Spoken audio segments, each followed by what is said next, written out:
आदाब। उम्मीद है आप सब बखैर होंगे। आज उर्दू सबके लिए की पहली किताब में हम लोग हैं सबक 1 पे। सबक 1 हमारा है, पार्ट 1 हमारा है अलिफ़।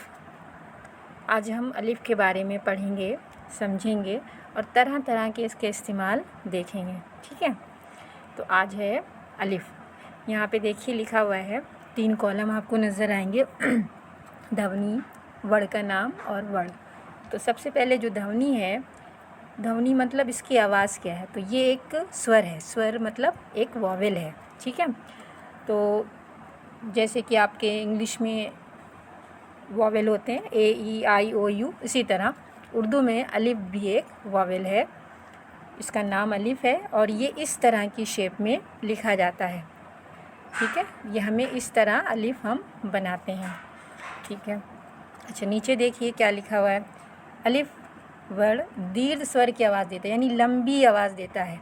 जैसे जो काम हिंदी में आ की मात्रा करती है, जैसे काम, नाम, शाम, वही काम उर्दू में अलिफ़ करता है जब हम उसको बीच में लगाते हैं। ठीक है, अगर हम रे और अलिफ़ के बीच में अलिफ़ लगाएंगे, उसके बाद मीम लिख देंगे तो राम हो जाएगा।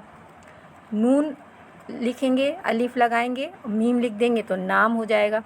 यानी कि बीच में जब अलिफ़ लगता है तो वो लंबी आवाज़ देता है आ की मात्रा की। इसी तरह आखिर में भी, जैसे ना, ना, दा, दा, चा, चा, इसमें बीच में भी अलिफ़ है और आखिर में भी अलिफ़ है।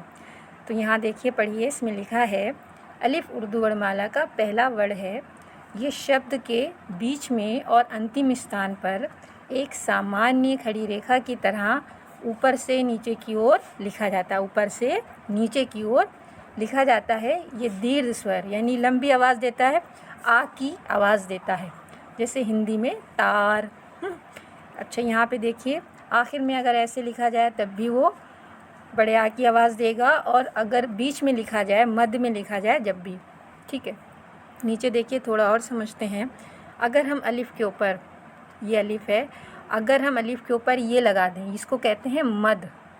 उर्दू में हम इसको कहते हैं मद। अगर हम इसको अलिफ़ के ऊपर लगा देते हैं तो ये बड़ा आ शुरू में ही बन जाता है। अब इसके आगे ये देखिए नून, अगर हमने इसको अलिफ़ के ऊपर मद लगा दिया है तो ये बन गया है बड़ा आ। अब इसके बाद अगर हम कोई भी लेटर लिखें, इसके बाद मीम लिख दें तो अलिफ़ मद ज़बर आ, मीम आम हो जाएगा। नून लिख दें तो आन हो जाएगा। बे लिख दें तो आब हो जाएगा। यानी ये बड़े आ का पूरा पूरा काम करेगा। ठीक है, तो आपने इतना समझा। अभी इसके बाद हम और बताते हैं आपको अलिफ़ की शेप के बारे में, उसकी आवाज़ों के बारे में।